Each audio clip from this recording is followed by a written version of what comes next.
Grand Rising, Grand Rising. Good morning. Well, good morning for some of y'all.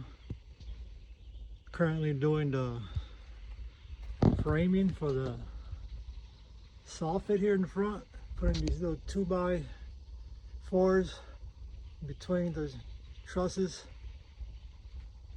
Do that one.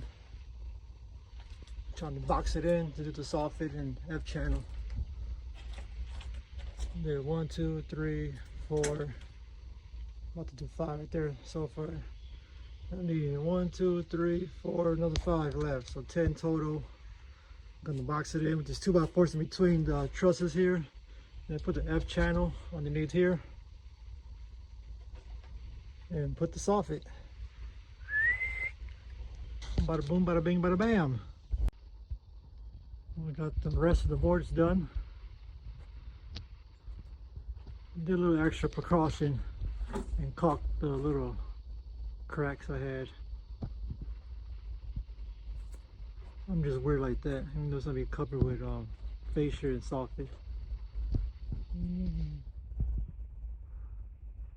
Now I'll put the F channel all the way down here and the soffit.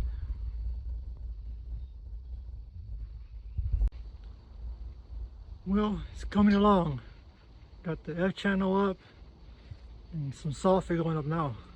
All the boards are completed. As I said earlier, slowly but surely. Slow, smooth, smooth, fast.